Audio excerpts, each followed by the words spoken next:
Why are we so often pulled toward people who hurt us? Why does sexual attraction sometimes feel less like love and more like an invisible force that takes over our mind and body? These are not just romantic questions. They reveal something fundamental about the human psyche. Carl Jung believed that what we call chemistry is rarely about biology alone. Desire is not just about hormones or compatibility. Beneath the surface, it often reveals the shadow, the hidden unconscious parts of ourselves that we project onto others. And when the shadow is at play, attraction can become addictive, destructive, and even feel like fate. In this exploration, we'll look at Jung's darkest truth about sexual attraction.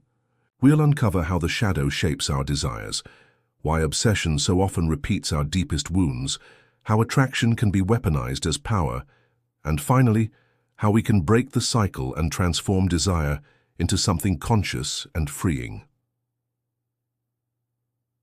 The shadow behind desire attraction is often described as a spark, as chemistry, as something magical we cannot explain.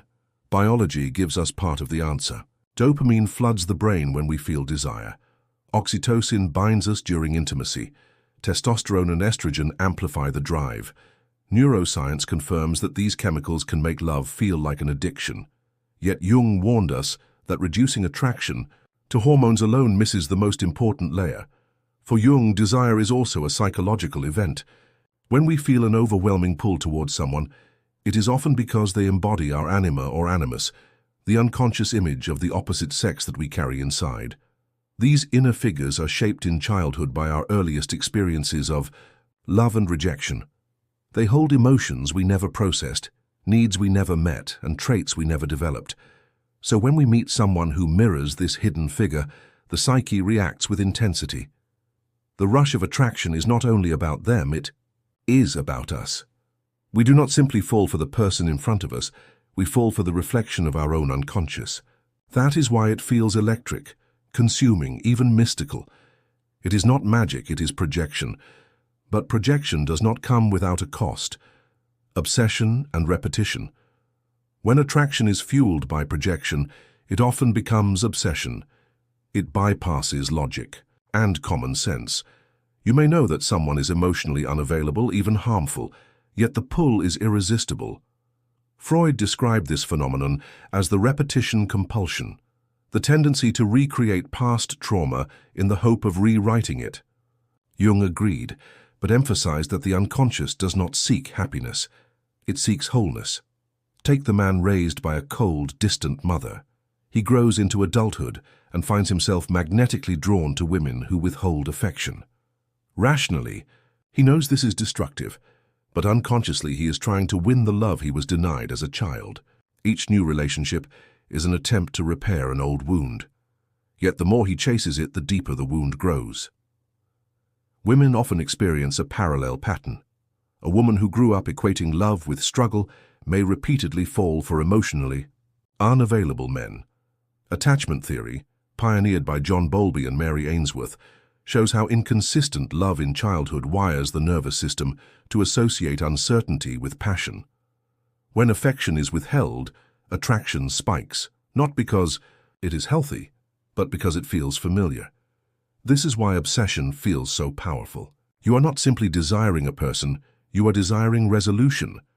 But since the wound belongs to the past, the present partner can never truly heal it, and so the cycle repeats.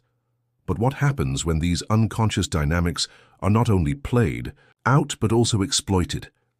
Desire as power attraction, once understood, becomes a tool. Some people, often without full awareness, learn to weaponize it.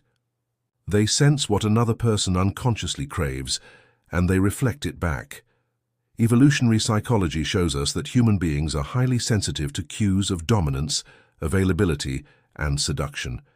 To embody what someone longs for, whether softness, mystery, authority, or intensity, can create a hold stronger than reason. A man may believe he is deeply in love with a woman who seems to embody his ideal. In truth, he is in love with his anima projected onto her. She may not even love him back. She may simply enjoy the control his obsession grants her. In such cases, the relationship is not a meeting of hearts, but a psychological performance. Each partner becomes a mirror of the other's wounds. Jung would call this a projection trap. The man does not love the woman. He loves the image of himself that she reflects, and she may not love him either. She may love the power of being desired, the sense of dominance that soothes her own wounds. Attraction becomes not connection, but negotiation, a battlefield where pain and fantasy meet under the disguise of romance. And when you are caught inside such dynamics, the question becomes, is there a way out? Breaking the spell, Jung believed the only way out of these cycles is awareness. He famously wrote, "Until you make the unconscious conscious, it will direct your life, and you will call it fate." The spell of destructive attraction is broken the moment we recognize projection. When you see that your desire is not simply about the other person, but about your inner wound, the illusion begins to lose its grip. This is the process of individuation, the lifelong task of integrating shadow, anima, and animus into consciousness. It means looking honestly at who we are drawn to and asking, what do they awaken in me? What old story am I trying to resolve? Without this reflection, attraction becomes destiny. With it, attraction becomes information. At first, this awareness can feel uncomfortable. Healthy love may not trigger the same intense highs as traumatic attraction. Someone who offers stability and openness may feel calm, perhaps even boring, to a nervous system accustomed to chaos.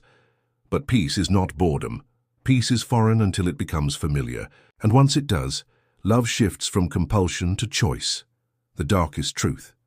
The darkest truth about sexual attraction is this: you are not always falling in love with another person. More often, you are falling in love with your unfinished story. You do not attract what you want. You attract what you have not healed. This is why toxic relationships are so hard to leave.